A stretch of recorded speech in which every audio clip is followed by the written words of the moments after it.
Hey guys, welcome back to Quest for Tartaria. So, I was just thinking, I need to finish up that Gog and Magog series. I got a lot of stuff to go over. And let's talk about the fall, the conquest, the destruction of Tartaria. I believe after they were conquered, you probably saw the, Inquisition, 600-year Inquisition, French Revolution, all this other stuff. All of it, I think it molds together to talk about the same, situation. They conquer Tartaria and start, killing all the people. And you learn about the Crimean Tartars and all these other Tartars, refugees that are being treated even worse than the Jews. And in the last video, if you watched Gog and Magog Part 1, you need to go back and watch it and find out that that they're. I show you guys all kinds of books that show that they are the 10 lost tribes of Israel. Very important, and it shows you why they are they're rounded up, massacred, and all that stuff too. The Great Wall of China, we kind of covered that before too. It's on this 1500s map. This continent in between California and Asia, it sunk. A lot of the time, people say that when that one sunk, that's where the Native Americans came from. They might have. I was looking at this map. They might have hopped over. Look at all these little teepees on the map, and then the teepees over here. So, who knows? Who knows? Or they could be very, very old, and back when Shem and everybody was spreading out over here and jumped over. So, anyway, we'll look at this other map, and then we'll look at some evidence. Napoleon, the fire of Moscow, very important.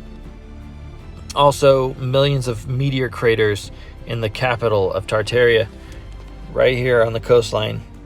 There was a city that would have held billions of people, which is really crazy, which, we have no cities like that nowadays. And, a lot more to come. Might have to make another part. I'll try to get it all in one shot, though. Stay tuned, guys. Hey guys, let's start off with this altered map of Tartaria. After they conquered Tartaria, obviously they've altered this map because granted, because they are Gog and Magog actually, and then they're going to say Tartaria is Gog and Magog. As you recall from the last video, and if you haven't watched the last video, make sure you do. It was Genghis Khan's grandson converted to Christianity and created 100 churches in Tartaria. And I love this controlled opposition that's constantly saying that Tartaria doesn't exist and this and that. And I showed you guys watched the last video. I showed you guys books of and information showing that the Tartars existed. You got the Masons showing that they have to overthrow the Tartars. Anyway, don't get me started. All right, so we're going to start with the French Revolution and the Inquisition. And you realize that when you see the Inquisition, look at the dates. That's why I believe that they were conquering areas of Tartaria, and they were sawing people in half, all kinds of other stuff, horrible stuff. Now, the conquering of Tartaria, was it after the 1,000-year reign?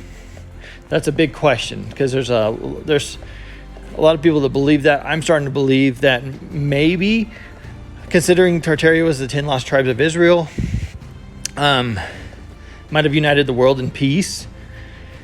Could it be the 1,000-year reign of Jesus or Yeshua, or could it be a glimpse of what's to come?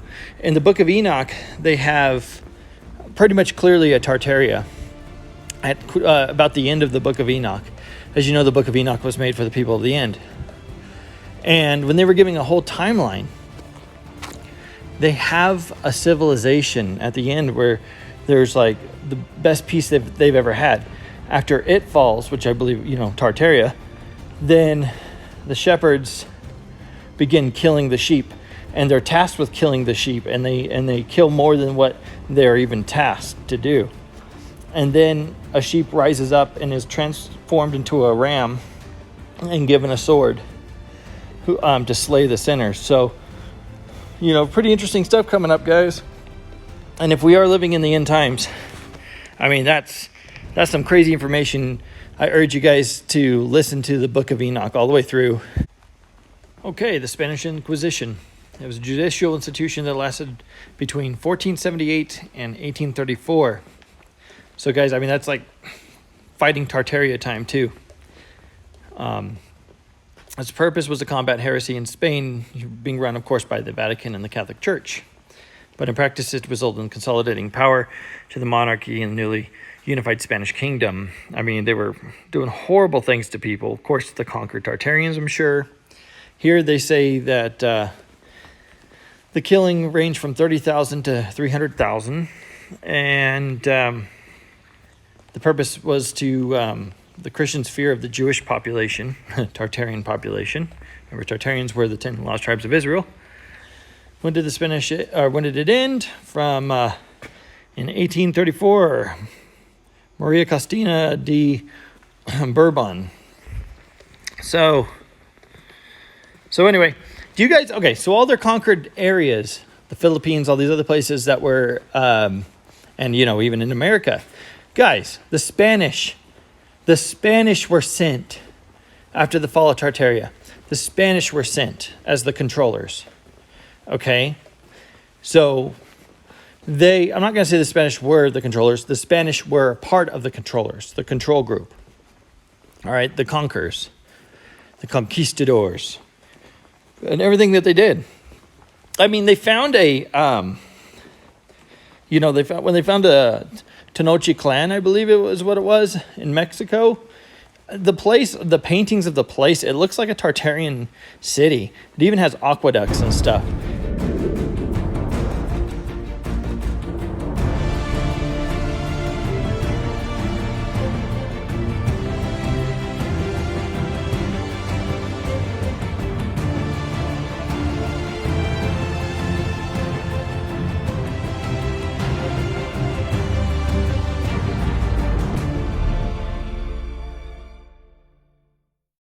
You can see those.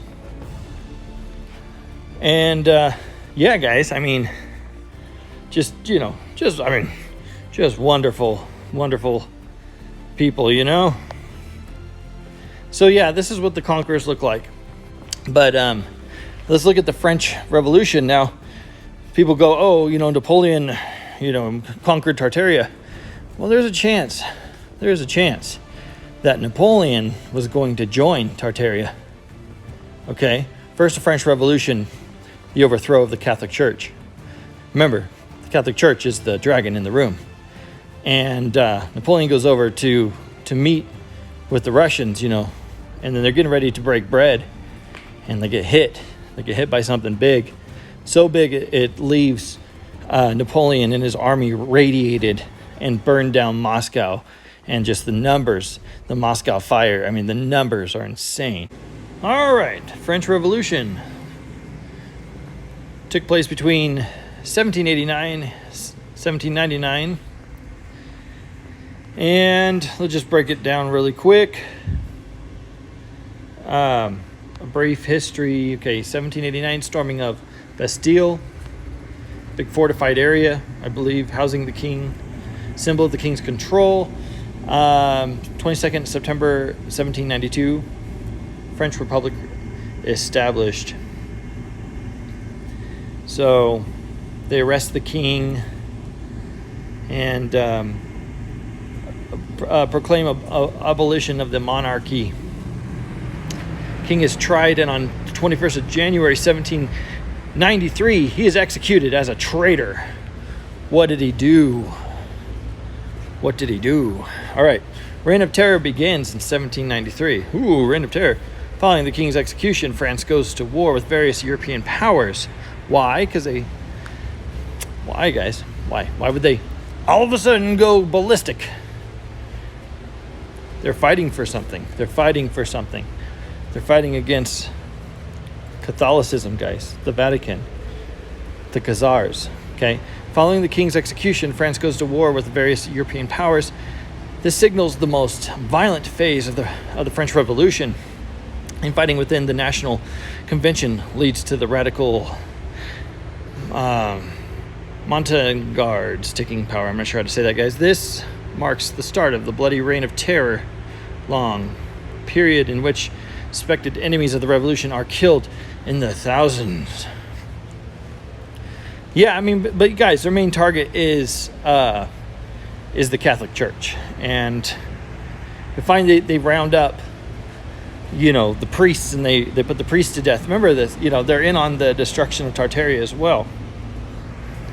So I think this is honestly, I believe, a freedom fighter group, because when they meet in Moscow, they meet to break bread. And of course, the Russians in Moscow were the Tartarians, obviously, back then, at the end of the whole Tartaria.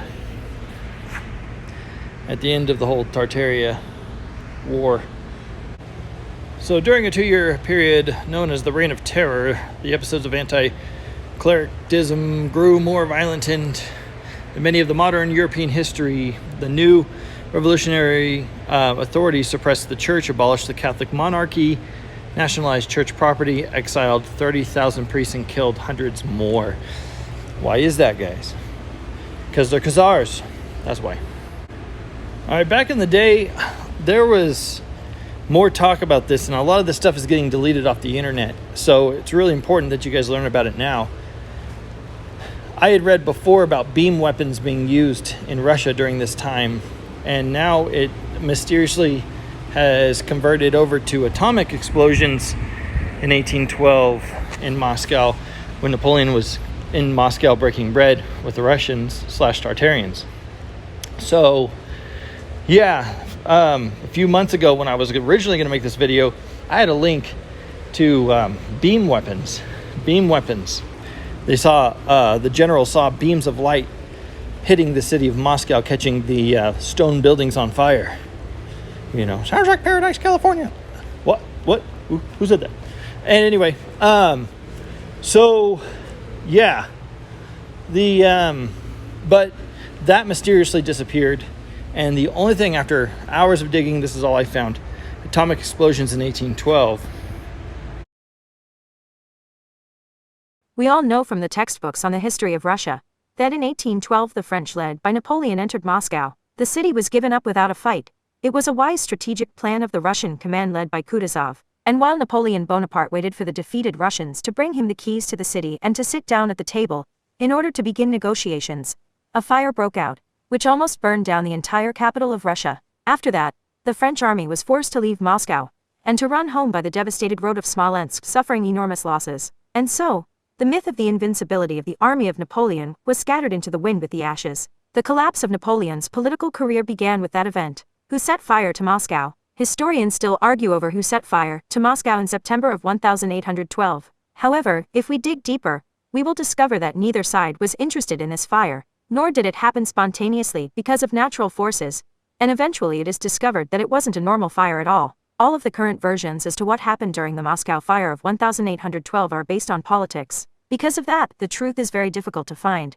But it is clear that neither Napoleon nor the Russians needed this disaster. Maybe it was an accident after all. Not likely. The surprise is that fires in Moscow have occurred before, and even just as devastating. But to destroy over 3/4 of the buildings, and to kill tens of thousands of people, it was just impossible. For example, in 1737 a raging fire engulfed the entire center of the capital, and was commensurate with the tragedy of 1812. However, in all, only 90 people were killed in the fire of 1737, while the fire in September of 1812 killed approximately 30,000 Frenchmen, not to even mention tens of thousands of Russians, who were not able to evacuate the capital. And why do eyewitnesses describe this fire as very strange? Especially strange appeared to be the people who were at this time in Moscow, who appeared to be in some kind of shock.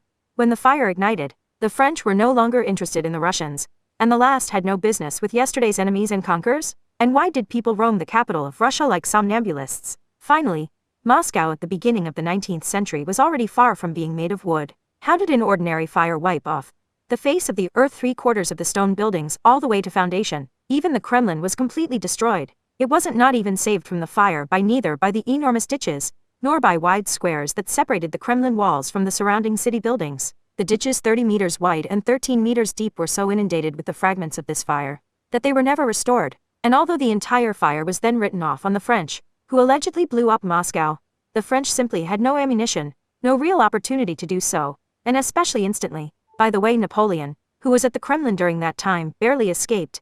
And only thanks to the underground passage from the Kremlin that led across the Moscow River. If we compare all of the scattered evidence, testimonies and memories of witnesses, the picture develops that on that fateful September day an atomic bomb was detonated over Moscow. This is confirmed by the distribution of the background radiation levels in the capital today. It is more eloquent than any words indicating traces of use of nuclear weapons. By this trail, you can clearly define the epicenter of the explosion and the dispersion of its radioactive products, which is consistent with the descriptions of the fire by the eyewitnesses. All right, guys. Sorry about the little mix-up there. I had to plug my phone back in. But, okay, so we have radiation. Well, that doesn't make sense. That's during the Napoleonic Wars. Yeah, guys, come on. Where do you think they got the idea for atomic bombs? And who built the bombs? What nationality were they? Okay, so most of the German scientists were, I don't know, maybe they were Khazarian.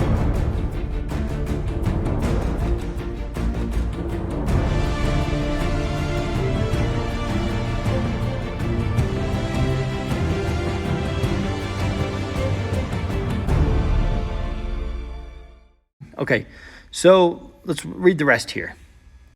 Now let's turn to the written sources. That is, look at how Moscow fire is described by the French, who were at that time in the Russian capital.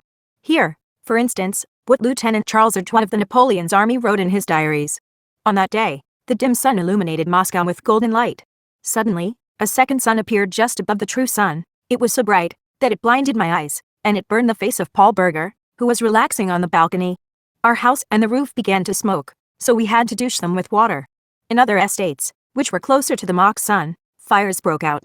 A week later, after the second sun appeared, Paul wrote that all the officers and men began to lose hair, that men and horses were sick and weak, so the command made a decision to leave Moscow, and it was received with great relief. Paul even described the retreat as very peculiar. From his record it shows that the French soldiers suffered not only from the Russian frosts and guerrilla raids, but first and foremost from some strange disease that they have picked up in Moscow. People could not eat, became covered with ulcers and sores, which led to hundreds dying every day, and the horses were weak and fell. Paul Artois himself returned to France an invalid, resigned and soon died of the Russian contagion at the age of 32 years. According to the Moscow publication Russians and Napoleon Bonaparte, 1814, the French lost more than 30,000 people during their 40-day stay in Moscow, that is, as much as at Borodino. Why did it happen? By the way, Napoleon, apparently, being in the stone building at the time of the appearance of the second sun, did not receive a strong dose of radiation. However, he died in prison on the island of St. Helena not of a natural death, but apparently from arsenic poisoning. The symptoms of radiation sickness are very similar to such poisoning. The Comte de Segur in his memoirs also writes that his officers have seen a second sun, from which stone buildings ignited like candles, so in a few minutes Moscow was reduced to piles of debris. And among the people were wandering men, women and children, wandering as if blind ghosts, the majority in charred clothes and with blackened faces. 2 officers, the Count wrote, on that day were in the Kremlin building. They saw an unusual light flash in the sky, which has then covered the buildings, and they began to crumble like a house of cards. The sphere, according to the reports of officers from all sides, ignited over the palace of Knyaz Trubetskoy. A nuclear explosion at the beginning of the 19th century? By the way, all the diaries and memoirs of the French are well known, but historians select from them only that which corresponds to the generally accepted doctrine of the Moscow fire of 1812. For example, the most common version is that Moscow was burned by the order of their own Kutuzov and the executor was Governor-General of Moscow, Count Rostopchin, though he once wrote unequivocally that such blasphemous accusation against him, as against Kutuzov, is bullshit. Clearly, they're witnessing a nuclear explosion. I mean, guys, an atomic weapon from the same people that claim that they are descendants of the Watchers, the fallen angels in Enoch. You know, so they have this knowledge of ancient technology. They've got, you know what I mean? It's been passed down. It probably was being held in Atlantis, all these other places, you know, post-flood and this and that. Which also, that's another topic. There could be two worldwide disasters during the fall of Tartaria, as well as like the mudflood, as well as Noah's flood. Or they could be one and the same. Either way, you know. All right, let's continue. Everything indicates that at the time, an atomic bomb was detonated over Moscow. The light from it burned all the stone buildings of the capital at that time, and the people in the city received a lethal dose of radiation. That is why the French army suffered such huge losses. But where did the atomic weapon in the early 19th century come from? There are 3 versions as to what really happened, and one is more unbelievable than the other. According to the first version, the blow to the French was inflicted by a crypto-civilization, the so-called Great Ancient Ones, who inhabit the underground Russia. Perhaps it is for this reason Kutuzov had left Moscow, even though the Russian army was almost victorious at Borodino. It turns out that the Russian leadership knew about the impending nuclear strike and allowed Moscow to be destroyed for the sake of the homeland. Indeed, what Napoleon would do, if this fire would not happen, is unknown. The second version, and I believe this version to be the closest to what actually happened, and many conspiracy theorists may agree with me, is that the atomic explosion which happened over Moscow was just a trial run. The real devastation followed in the coming years. It is said that Napoleon's true aim, at least one of them, was to take colonies including India, away from the British. In addition, Napoleon was able to anger the Jewish ruling families in 1806, whose support and money he had before by saying the following: "We must consider the Jews not only as a certain nationality, but as foreigners. It would be a humiliation for the French to be under the authority of the lowest nation on earth." La Vieille France, No. 305. Now, those ruling Jewish families, one is said to be the Rothschild, had a different enemy in those days, the Grande Tartarie. The Grande Tartarie was said to be the greatest empire on earth at that time, with a population of at least 130 million. It is also said that Moscow was never the capital of what Russian territory is today, but rather of only Muscovia, the province of Moscow. There is also a theory that Napoleon's true aim was to create an alliance with the Grande Tartarie in order to take away the colony of India away from the British. Because such a powerful alliance would create real problems for Muscovia and the powerful Jewish family whose country of residence was said to be Britain. Muscovia could have created an alliance of its own. So there we have it. Their theory is the same as mine. It's possibly Napoleon is not a bad guy, and history depicts the bad guys. The Spartans and all these other guys, the bad guys. No matter how badass they are, they just picked them all. The ones that resisted, as just pieces of crap. You resisted, pieces of crap. So I believe that's the same thing happening right here. And I apologize about the background noise. It's the middle of winter, and we've got this big, huge heater. It's the only place to get warm right now, though. So, yeah. He could have been making a treaty with Tartaria because he was just fed up with the Vatican. So, and the Khazars. The Khazarians. Let's get it straight. They're Khazarians. And everything that they were doing. As he said up here, lowest nation on earth. Yeah, a bunch of Turks that converted over to Judaism to protect themselves. But all right, let's continue. It is currently said that all technologies that are available to the masses, like cell phones, internet, television, etc., are at least 20 years behind of what is actually available. Now imagine that the gap is not 20 years, but is instead several hundred years. This would make it possible for the most powerful families to have, or to at least have developed, atomic weapons back in the early 19th century. And so, Moscow was sacrificed as a way of stopping Napoleon and testing the power of such weapons, for in the following years, thousands of such atomic bombs with a yield of over 1 megaton and some with yields of over 10 megatons were detonated over the territory of the Grande Tartarie. There are several factors that confirm such a nuclear way. First, the population of the Grande Tartarie has been reduced from over 130 million to less than 3 million by the census of 1820. Second, there are virtually no trees older than 150-200 years in what used to be the territory of the Grande Tartarie. Third, there are literally thousands of perfectly round lakes of different size in modern-day Russia and Siberia. The names of many of these lakes have a direct relationship to death, or dying. Lastly, the year without summer of 1816, or as I like to refer to it, the year of nuclear winter. After looking at satellite images of the territory of once Grande Tartarie, it becomes apparent that not only large cities, but also towns, villages and even small communities were destroyed. None were left alive.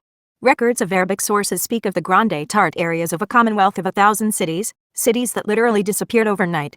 The third and final version of what could have happened to Moscow in September of 1812 is very difficult to believe, but again, no matter how unbelievable, we're not going to rule it out. There is an opinion that some of the energy from a future nuclear blast moved in time, and that Moscow is still waiting for a powerful nuclear attack that will have an impact on Napoleon's army in 1812, thereby disrupting Napoleon's victory over Russia. However, there are many inconsistencies in such a theory. For example, Kutuzov made a decision to leave Moscow right before the disaster. Did Kutuzov possess a gift of foresight? Although anything is possible, and the atomic bomb could have even arrived from a parallel world. One thing is for certain: Moscow was burned in 1812 not by saboteurs, but by a nuclear strike. It is also clear that the official historical science will never confirm this. Information taken from internet sources. Translated and written by Dmitry Kushner. Okay, guys, well, that's that part. We've got some other really interesting stuff to go over as well that should fill in all the holes. And just stay tuned, okay? Hey there, everybody. Now let's get back to making some important videos. I'm going to cook a pie this evening, or maybe tomorrow evening. I might film that and put it up for you, but this is more important. We're going to get back to mudflood Tartaria. I have found the most damning evidence of the mudflood in Siberia, Tartaria, which you'll see a little bit further on in the video, so just hang loose until we get to this, okay? This is the map of Monday that we're looking at. 1451, apparently. It's upside down. There's the Mediterranean Sea, there's Italy sticking up upside down, Greece upside down, lakes upside down. The rest of the world is upside down, and probably was upside down back then. Anyway, hold on. So now when we do go over to take a little look at Italy, you can see how sparsely populated it is according to this map. Bologna, one shed. Roma, one shed. Napoli, one shed. So all these Italians had one shed out the back. That's probably the Pope's private toilet. Anyway, now here as we start to move a little bit further east, you can see Russia Bianca. But you can see the difference in the architecture. As Rome just had one shed out the back, up here in Tartaria, northern Siberia, you have a huge array of magnificent cities. And this is not the only map that they all appear on. As you go back through the coloured maps that have come up in the past 8-10 years, Tartarian maps, you can see that there were many cities up this part of the world. We'll just go a little bit further. So look at some of these cities again. As we go up the coast here to the Sea of Tartaria, as it was known. Magnificent cities, magnificent structures. I mean, they littered the entire coastline, right across Alaska and right across the north of Canada. And they ain't there now, but they left something in their place. So this is the area that we're looking at now. Forgive me for the quality, I don't really have a whole lot of tech. But we're right up here in that same area, Central Siberian Plateau and the Lena River. And we're going to get into the Lena River Delta, where it's all happening. Yeah. So this is what it looks like from the sky. This is what it looks like from Google. And you've many tributaries going through this delta. Look at all these pot marks. We'll get around to those in a minute. Right? But we're still in the same area here. And this is what it looks like close up. They call these things thermokarst lakes. And there's a big load of lies that go along with them, yeah? That they're millions of years old, and that the permafrost causes them, and it freezes and it thaws. And you know all the lies yourselves. A little bit of a closer up look and it looks like this. And these are all lakes. They're depth of 2 to 4 meters, some of them 2 to 4 feet. 2 meters, 6 feet, up to 20 feet. And you know what these are? These are craters from a boom and a boom, boom, boom, boom, boom, boom, boom, boom, boom. Knock your city down. Blast your city all over the place. We're going to get there. Hold on. And as you get up a bit closer, it looks like this. I have a theory on what these devices were made from that caused all this damage. I might get through to that at the end, okay? And as you get a little further back, up into Google, up higher, this is what we're looking at. Now, this looks like one of the most organized cities I have ever seen, ever. Right? North, south, east, west.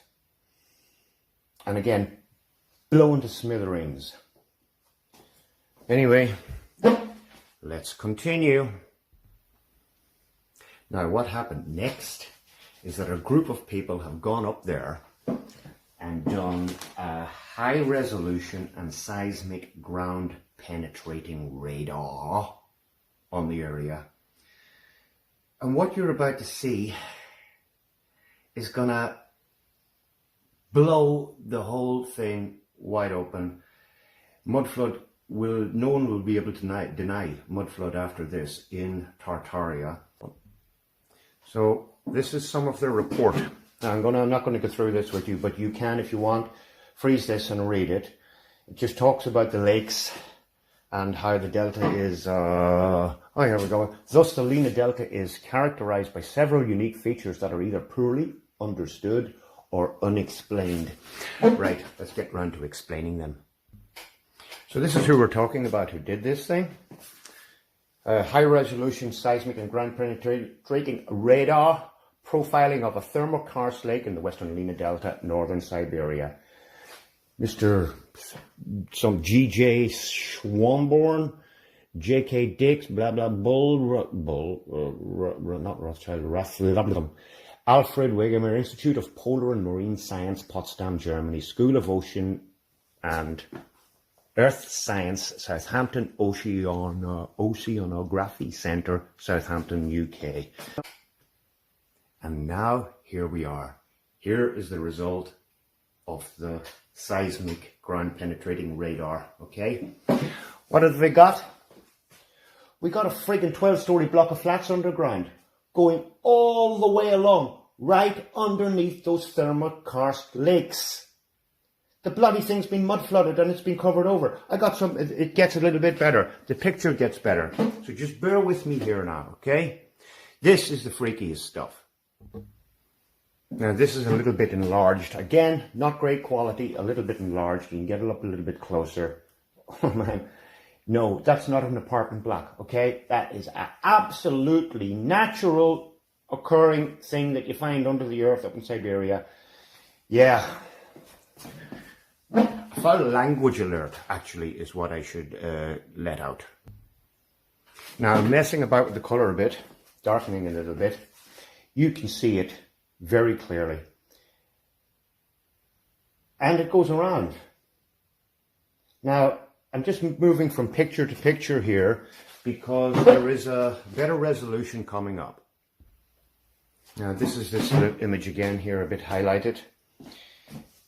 You got a doorway, and you got, I would say, 8 or 10 or 12 floors. Whoops. In this apartment block. Now, again, this is it up a little bit closer. Not great footage. Hold on a sec. So yeah, it looks to me like some of these, well, I mean, what the hell happened? Dmitry? Yes, Vladimir? What's that big freaking shiny thing coming towards us? Boom! Let me tell you, Dmitry never got his fucking jug of sugar back. Let me tell you that, right? And Vladimir and Dmitry are still in there, in that friggin' apartment. Nuked, zapped, frozen, and an entire civilization wiped off the face of the earth. You know? I mean, a fucking goddamn 15-story block of flats everywhere. Everywhere. You're talking billions killed. Billions dead. Right? Now, let me get back over here to a little bit of Google Earth for a minute, okay? So here we are. This is the Lena River Delta, and this is what the surface of the earth looks like. So this is what happened to all those wonderful people who lived in these wonderful cities. And I mean, these craters run all the way across northern Russia, all the way across Siberia. There's the Lena River, all the way across Alaska. So you can ask what happened. Oh, it was an absolute accident. Yeah? I mean, it was blitzkrieg on a massive scale with weapons of mass destruction that we have no clue what they are or where they came from. Yeah? Well, we're discovering where they came from. We're going to move on. All the links are going to be in the description. You can watch the whole thing if you'd like. And we're going to move on. Siberia without forests. Photos from the 19th and early 20th centuries. There were few forests in some areas of Siberia, even in the early 20th century, and those that were there were not as dense and impassable. And if we conclude even deeper, looking back into the past, then Siberia was completely devastated, both humanly and in other biological components, and this catastrophe occurred quite recently on a chronological scale.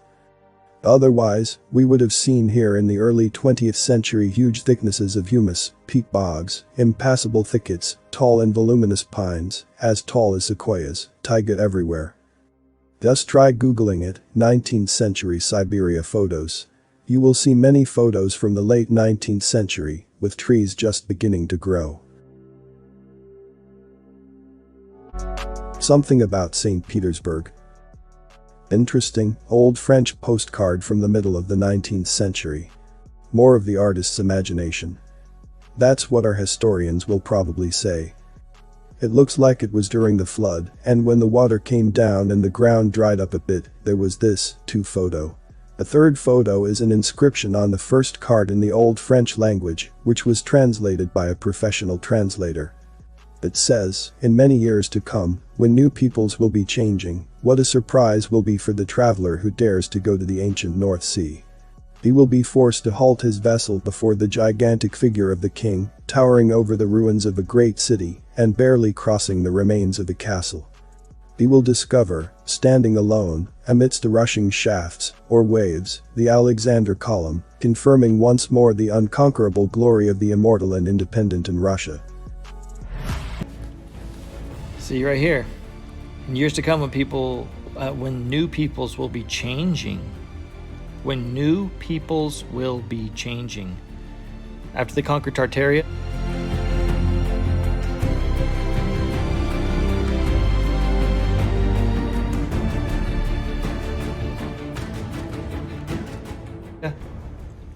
The orphanages and stuff, you know, guys. I mean, think about it. What if we were bigger, stronger, more resistive?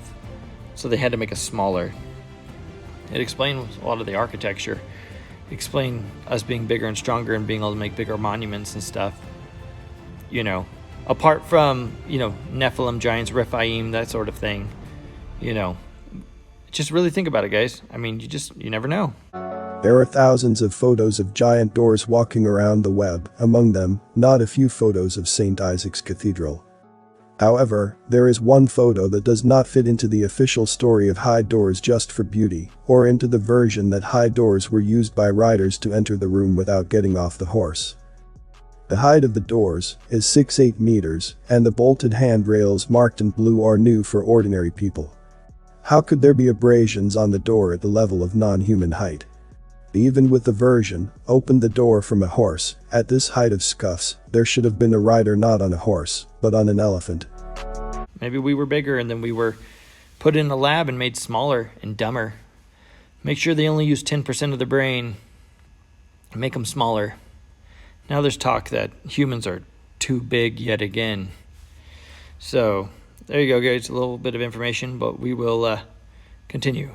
And and interesting, the unconquerable Russians over here, the Russian Tartarians, the once unconquerable. Eyewitness reports of the destruction of meteorites over Siberia in 1984 and 2002 by Terminator spheres give further credence to the accounts of the 1908 Tunguska explosions and the ancient legends. We can assume that with their powerful electromagnetic charge, they were supposed to attach themselves to a flying meteorite and alter its trajectory so that it passed out of the Earth's atmosphere. If the meteorite's trajectory was such as to make deflection impossible, the Terminator simply destroyed the rocky splinters, literally melting the meteoritic substance, which subsequently hardened into tiny spherules. Numerous soil samples taken at different distances from the destruction site have yielded magnetite spherules containing up to 10% nickel, which supports the idea that they came from space. The magnetite particles display a great variety of shapes and different surface characteristics. Besides the predominantly spherical formations, one can also find drop-shaped particles that were produced by the spattering of molten meteoritic substance under the influence of the colossal temperatures produced by the actions of the spheres. Some spherules have a shiny surface, others have a matte, grainy and even finely porous surface, which is due in part to the meteoritic substance vaporizing when the matter was viscous. Often the spheres are hollow with a slag-like look to the inside. Sometimes one comes across conglomerations of magnetite and silicate spheres, indicating that they were formed at the same time and pointing to the complex composition of the Tunguska meteorite associated with the genesis of these spherules. Work carried out in 1961 established that there is a certain pattern to the distribution of these spherules on the surface. The greatest concentration of them is found in a strip 60 kilometers wide, extending northwestwards from the epicenter of the meteorite explosion, and which can be traced for over 250 kilometers. In the disaster region, covering an area with a radius of about 130 kilometers from its center at the Kulik site, there are 3 identifiable zones of peat enriched with microspherules. The first, with a thin sickle shape, curves around the epicenter. The second reflects the movement of the unknown object in the region of zones 4 and 5, to the east and northeast of the Kulik site in the upper reaches of the southern Chunia River, and thus coincides with the start of the disintegration of the meteorite. The third zone, very large and amorphous, is located precisely in the region of Voronov's crater. It is no coincidence that the microspherules in this area display certain peculiarities of structure and formation that set them apart from those in the other zones. As the destruction of the meteorite took place directly in the ground, and so material from the soil became mixed with meteoritic matter during vaporization. The bolide was completely vaporized by the explosion, and the products of that process were scattered in the form of extremely fine spheres over an area of 15,000 square kilometers. Their combined mass is estimated at around 10 tons. It is for this reason that all the expeditions that visited the area of the explosion found nothing of the meteorite itself, apart from a dusting of silicate and magnetite spherules that the blast wave spread across the entire Earth. Decades passed, and then on the 26th of February 1984, a meteor crossed the sky of western and eastern Siberia at a height of roughly 100 kilometers, precisely following the trajectory of the 1908 Tunguska body. At that time, passengers in a bus observed from an elevated section of the Murny Highway, far to the north, a thin pillar of fire extending from the ground to the sky that then began to undergo various geometrical metamorphoses. The sight lasted several minutes. Fishermen in the area of the River Chona observed rising into the air from the hills to the north, the Valley of Death region, two enormous shining spheres that, gradually picking up speed, soared vertically upwards and disappeared behind the clouds. The whole event took several minutes, after which time the clouds continued to glow for a while. Then, without reaching the ground, the object exploded in a shower of sparks in the area of the River Chilim. An expedition dispatched to that area found, as with the Tunguska event, no traces of meteoritic material apart from magnetite and silicate spherules.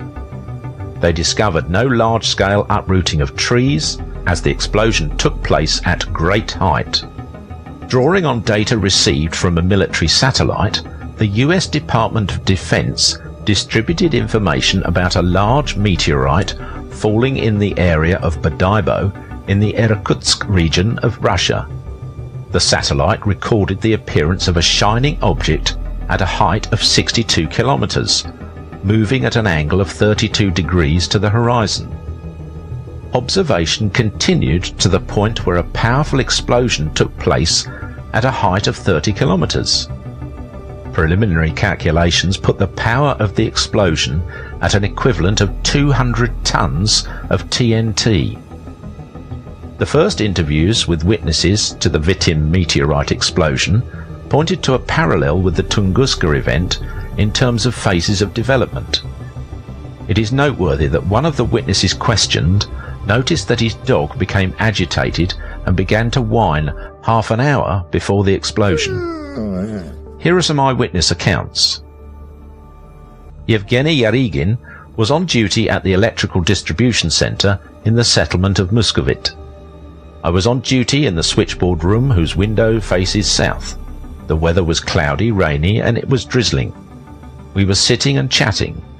A glow appeared outside the window. Shadows appeared. The light was coming from the window. Through the windows we could see a bright hemispherical glow beginning to rise from behind the hills to the southeast, at a bearing of roughly 160 to 170 degrees. The light was white, like you get in welding. The white light seemed to rise upwards, and behind it the light began to shift into the red and maroon. A red pillar was seen by the bus passengers before the Chilim explosion, and also by witnesses to the Tunguska explosion. Little rays were visible above the ascending hemisphere. The glow spread over the whole sky. The light was even and unbroken. We could not see any flying objects.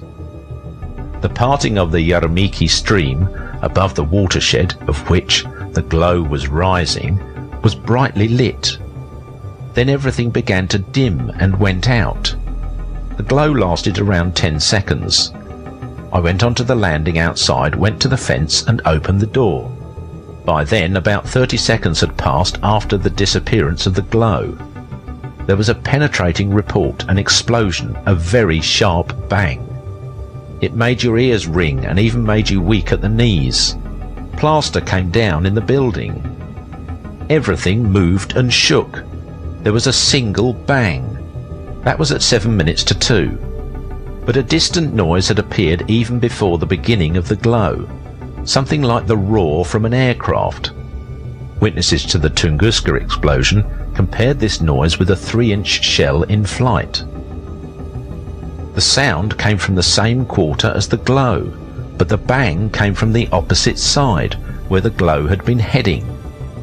I heard that someone was sitting in an armchair at home, and the chair moved under them. Viktor Vedeshin, questioned by telephone on the 22nd of October 2002, said, "I was on duty that night at the boat station. A strong wind blew, and at the same time a strong glow appeared in the sky.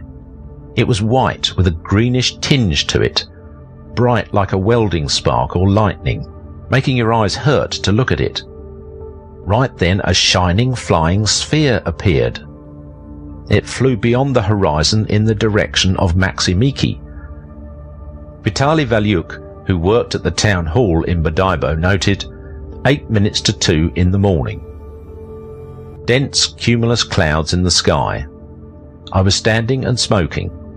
Suddenly there was a flash. I thought it was lightning, but the glow grew as if someone was turning on one bulb after another. It became as bright as day. Some object flew from the southwest to the northeast. You couldn't tell if it was a sphere or not. It had a turquoise glow around it. It was perhaps the size of the lunar disk, and it had a tail behind it, reddish like the sparks from a bonfire. The angle of fall was about 60 degrees. The speed of the object was very high. While it all flew past, I had time to finish my cigarette, and 30 seconds later there came a rumble, like a distant explosion. Marina Kovaleva reported it was 5 to 2. That light lasted a few seconds, then everything turned pink. Then it got darker and darker and darker, becoming a reddish light. Then there was a rumbling. You got the impression, well, I don't know, like something below the ground. Not clear, but dull. A subterranean rumble from the working complex was also noted by the witnesses to the Tunguska explosion, who compared it to the rumble of train wheels. And after that rumble, the window panes rattled. The glow was visible in the settlements of Kropotkin and Mama, located around 140 kilometers on either side of the object's presumed crash site. One of the witnesses stated, "Out of the blue my dog began to whine for no apparent reason. Suddenly we heard a strange noise, some kind of hum. 2 or 3 seconds later there was a flash, white at first, then blue, then red and white again. And then, about 3 minutes later, there was a terrific bang. The china all fell off the table." The object detected by the American military satellite was not a meteorite or bolide. Its instruments recorded the flight of the first Terminator as it plunged down to intercept the Vitim meteorite, which gets its name from the place above which it exploded. A blinding flash lit up the Tiger for a few instants with a bright light, like daylight, after which there came an explosion of such force that the blast wave, coming from a height of 32 kilometers, left all the dwellings for dozens of kilometers around without glass in the windows. The researchers who made their way to the explosion site indicated by the US satellite saw pines on the way with their tops and branches torn off. Yet when the instruments indicated they had reached their destination, they could not find a meteorite crater or even anything remotely resembling one. There was no large-scale uprooting of trees at the site because the first explosion took place much higher up than that at Tunguska and successfully deflected the meteorite away from inhabited settlements. However, significant uprooting of trees was observed, especially at the top of hills. After the first strike, which shifted the meteorite's course away from inhabited places, the other Terminator spheres closed in and began methodically destroying the remnants of the intruder from space. The blast could be felt across a radius of no less than 30 to 50 kilometers from the epicenter. It took the tops off trees. The blast wave left all the dwellings for dozens of kilometers around without glass in the windows. As with Tunguska and Cholim, all the expeditions that went to the Vitim region found nothing except magnetite and silicate spherules that resulted from the destruction of a meteorite likely to have been carrying dangerous microorganisms. Many witnesses saw that 2 large radiant points moved along the same course as the meteorite. For 2 days, these little stars lit up the Tiger by night, as if they were looking for something. The same thing was reported by witnesses to the Tunguska incident. Many people said that after a glow was seen in the sky for several days, that was the result of the Terminator sphere's powerful influence. It should be noted that atomic explosions at altitude change the conductivity of the ionosphere. This inevitably leads to a disturbance in the Earth's magnetic field, a so-called geomagnetic effect. The geomagnetic effect of the Tunguska event was discovered in 1959 by 4 researchers from Tomsk. They found traces of an unusual disturbance in the geomagnetic field. This makes it possible to suggest that the destruction of the meteorite caused an unusual disturbance in the geomagnetic field, similar to a magnetic storm, with a sudden onset but unusually short duration. One of the oldest doctors in the Evenk Autonomous Region, Dr. A.N. Deskov, recollected that rumours of some afflictions did circulate among the Evenk after the Tunguska event. For all the uncertainty of the situation, nevertheless observed that, in conditions of a complete absence of physicians or indeed any medical care, isolated cases of radiation sickness may have gone entirely unnoticed. And there we go, guys. Now we know how Tartaria was destroyed, or we got a pretty good idea. Like and subscribe to Quest for Tartaria. Make sure that if you haven't seen our other videos, check out our other videos. In the next video, we're going to figure out when did the war start, and when did the beast receive the lethal head wound that it miraculously recovers from and conquers Tartaria. Alright, see ya.